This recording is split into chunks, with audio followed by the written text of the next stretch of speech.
Alright, today we are going to make an exercise. I have here this book about Dutch painting from the 1700s, and we are going to copy some other painters. It's an exercise I gave myself, like a task to do hopefully every day, the following few days, because I want to get some exercise back. I want to just have like this task of watching other drawings, repeating them, working on my skills. And usually I would do that in a museum, like take my sketchbook, go to a museum, and then make a sketch of a painting or part of a painting that I see there hanging on the wall.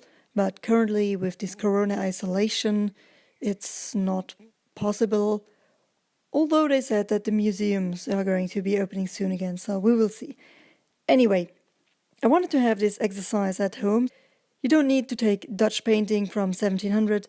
You just take any old paintings or some master painter that you like or master drawer. Take Möbius, for example. You can also take his drawings. But me, myself, I want to go for realistic paintings from 1800s, like that, like really old school art painting stuff. So I looked through this book and I just wanted to take anything that inspired me. And in this case, I got hooked upon those peasants smoking their clay pipes. I have a pipe myself. I sometimes smoke it just for the pleasure. And yeah, somehow this painting resonated with me. So I took my sketchbook that I now dedicated to this task and started copying the drawing I was seeing in that book. I have the book on my left side, so you can still see a little bit of the corner there. And I just started with the thing that was most prominent for me. Like in this case, I wanted to start with the line from the head. Because one other thing I'm trying to do in this exercise, which I would encourage you to do as well, because we don't do it nearly enough, is not doing preparation sketches. I know people always tell you that you should construct your drawing, give it form, give it, understand how it works. And that is important. You really should understand how stuff works, where it goes. But in this exercise, the main goal is watching, observing. It's like you want to know what is the relation between the head and the nose. How far away is the hand? You're not searching for the construction underneath, but you're more looking at the shapes, at the silhouettes between face and the hand. How big does it have to be? Or stuff. It's just all about observing and watching, and not so much about understanding and construction. So you have to look at these like two very different exercises. You're just looking at something and you're copying it. Of course, you don't ignore stuff like perspective or all that stuff. You try to think about everything you learned about construction and perspective and stuff in your head, but you don't use it on the paper. So in this drawing, I used the TWSBI Echo filled with Parker Quink. Well, it's Parker ink, it's called Quink, and it is black. I still have the same fountain pen. It's still my first one and my only one. No, it's not my only one. I have a second one. A friend gifted it to me. But anyway, this is my first and also my favorite fountain pen. And I still love it. It's the TWSBI Echo with the extra fine nib. It's perfect for drawing.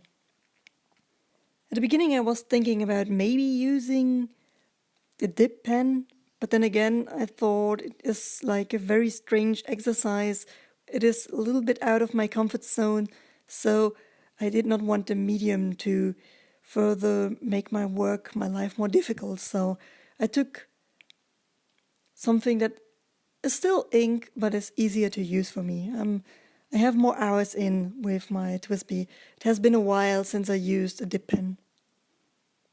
So yeah, later on in the drawing, I decided to also use a brush pen. It's the Pentel Pocket Brush Pen.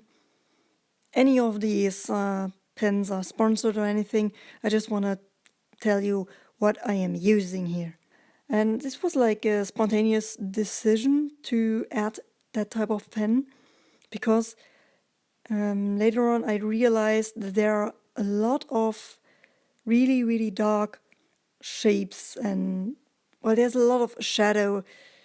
So I did not want to fill in everything with the fountain pen, and also did not want to do everything with my texture and just make like really solid blocks of black for the really dark parts of the painting.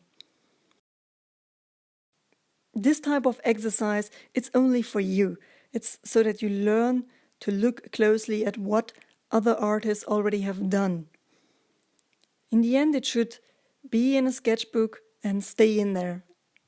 And also no shame in just trying out something and maybe also failing or making mistakes.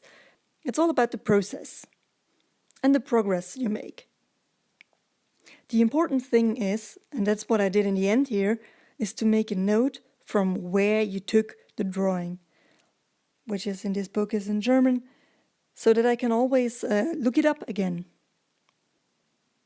So you can join me in this adventure and just take one painting or one drawing every day from an artist that you like, or simply a painting that you like, and try to redraw it. And don't be too nervous about it. Just do it, pick a medium, and go at it. I hope you liked this little video. If you did, please consider subscribing, leaving a comment, and maybe I see you next time.